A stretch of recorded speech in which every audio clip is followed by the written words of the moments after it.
we need to think through more today, that we need to do more today, we need to position ourselves better today, and we need to invest in careers that are futuristic.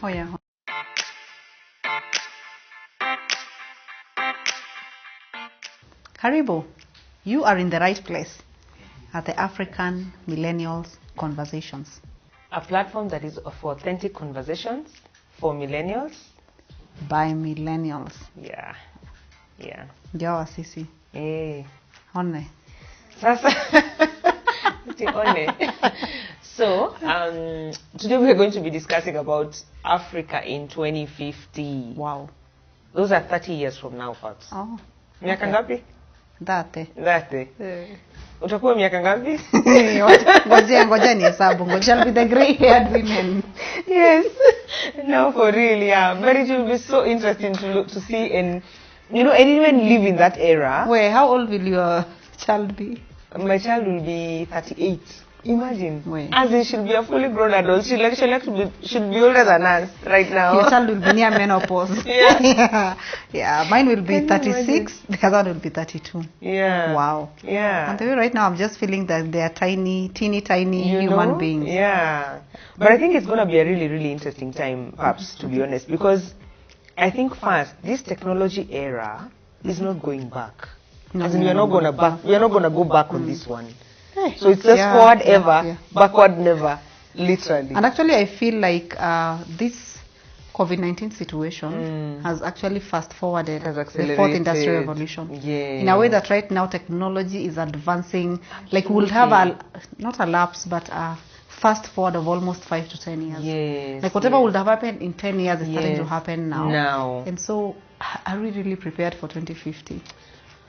Well, preparedness is relative, you know, because first I think we are already living in the technology era. I think now what will happen basically is that things will basically just get better, you know.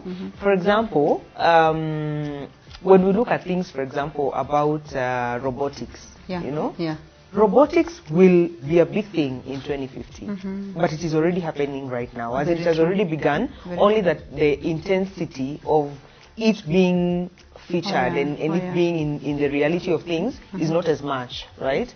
And so in 2050, for example, I see a situation where there's human work that will be replaced by robots. Wow. You know, that will not necessarily need someone to do them. I hope those robots will be doing the dishes. I hope they'll be doing a really good job also. You know? Yeah. But it also means that we also need to position ourselves today well enough for 30 years to come. So that whatever we are doing today, we are actually investing for 30 years to come. And we are making ourselves relevant for 30 years to come. It gets me to think, how are we positioning our children? We'll be the adults running the world. You know? For 2050. Yeah, because I'll be 60. I mean, even if I'm preparing myself, I'll be on retirement mode. What about the people who will be relevant in that time? How does it change how I'm parenting the future workforce? And the future leadership and the future workers right now as a parent? That gets me thinking. And I think the other thing that will play out in probably in 30 years from now is the virtual reality thing, you know, where we will be projecting images of, without necessarily having a device or a mobile device that we are carrying with us, that will just be projecting those images in the air, and we work from there, you know, and we create and we design and we do that, and all of it will actually be like in an air space. You know what I mean? And it is already happening now, by the way, only that the intensity again is not as much. So we are already living, you know, we are already living in 30 years from now, only that now then it will be a normal. It will be an intense, it will be a more intensive and the new normal. Absolutely. And I'm actually thinking on the augmented reality and the virtual reality is the fact that when we are also there'll be simulated experience. In a way that I can actually get machines to massage me. You know, like whatever is done with human hands can actually be done by something else. Have you ever done the 8D gaming? Like when you get there, you can feel like you're inside. You can feel the water on your face. You can feel the wind. You can feel the sun. You can feel the fire if you're going through the fire. Like that augmented reality we'll just take it to the next level in a way that life will be very experiential. Absolutely. Without actually needing human intervention. Yeah, that will be... What I find, and I know that for this one, Africa, we really need to think through it as Africans. Because of course we are behind in terms of technology, we are behind in terms of literacy levels, we are behind in terms of the fact that first of all most of our work is from a place of, it's agricultural based, and it's actually manual. Yes, it's manual. Actually, and most, like, about 70% of the population in Africa today are actually working from an informal sector. You know what I mean? Very true.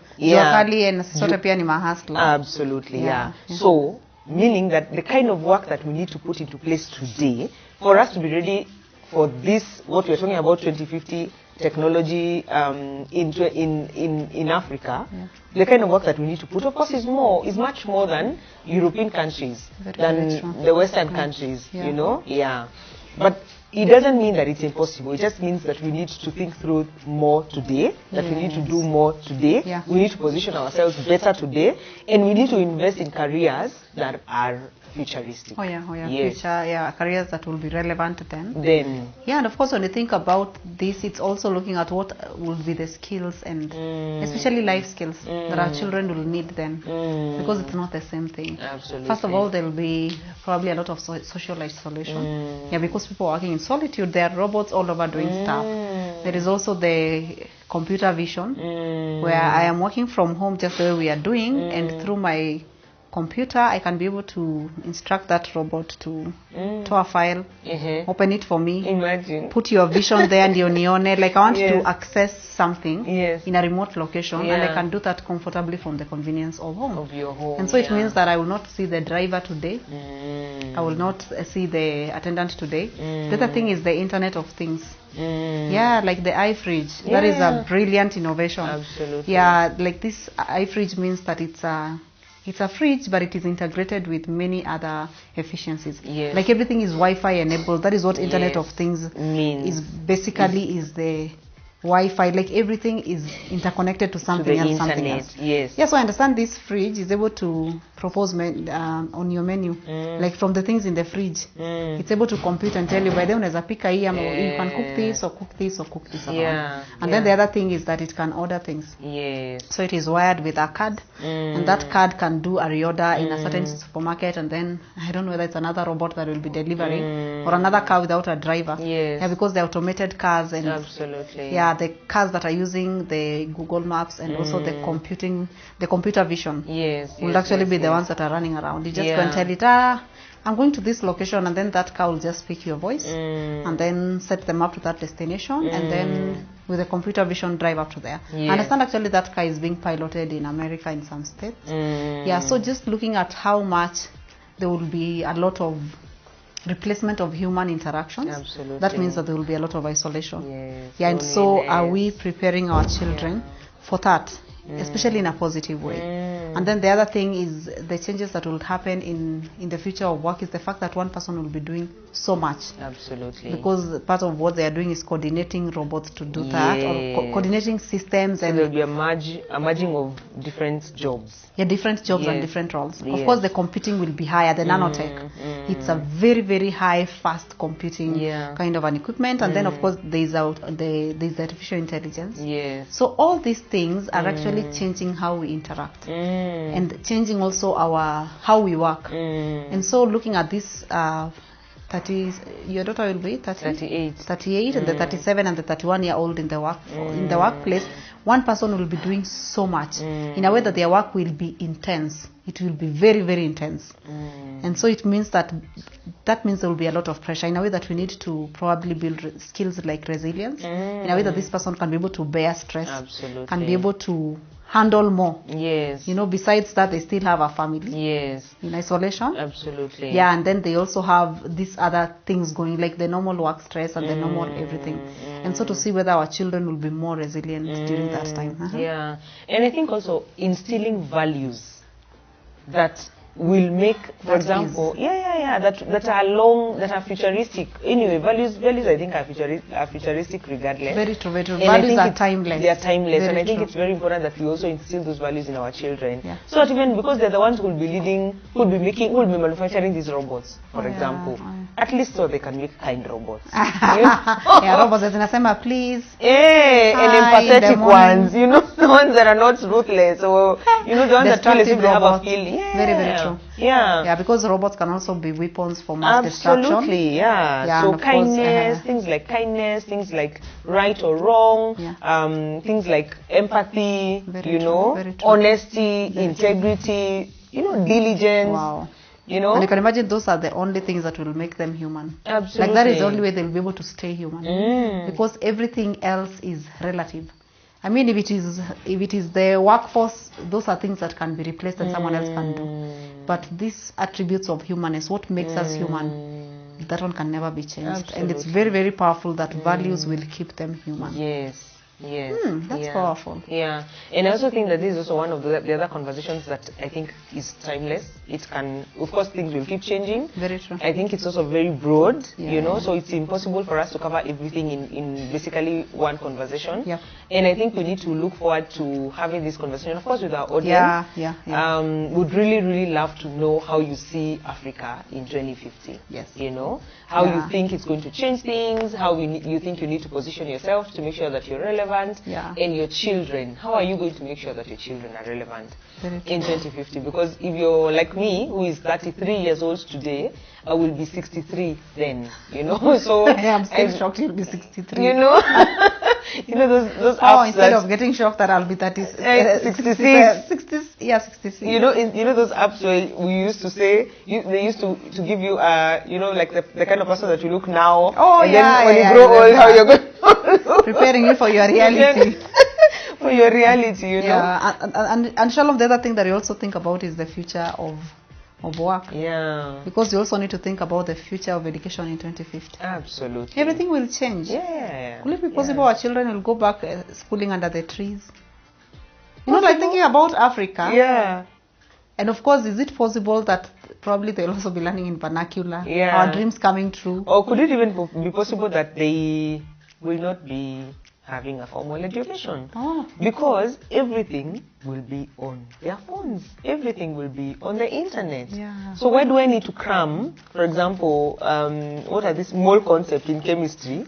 Well, you know, I can actually just get a solution from the internet one time. You know, why do I need to know the meaning of anything anyway when Google is 1 second away? You know what I mean? So could it be that they will not even need school at all? I don't know, but it is a possibility. I mean, with the Internet of Things anyway, I think anything is a possibility. Wow. Yeah. These are conversations to keep on having, and I mean, we are glad that we've just started exploring the shocks of our lives. And I think this is an encouragement for us, even as we're thinking about the change of system, the CBC in Kenya, and of course in other nations of Africa. I don't know what's happening in your space, but to just think that things will not be the same way. And so when you're thinking about the future of education, the future of work, the future of Africa in 2050, how does that change how we are doing things right now, our perception, even in terms of helping our children choose careers, in terms of the pressure we are giving them probably on school performance? What if it will not matter in 2050? How does that change how you are leading them right now concerning probably their performance in life? Could it be that we need to start building more resilience, start building more integrity and values? You know, we need to instill more values, and especially right now that the COVID situation has brought us where we are. Could it be that we need to look inwardly, because we've been focusing on performance, which is also not happening for us.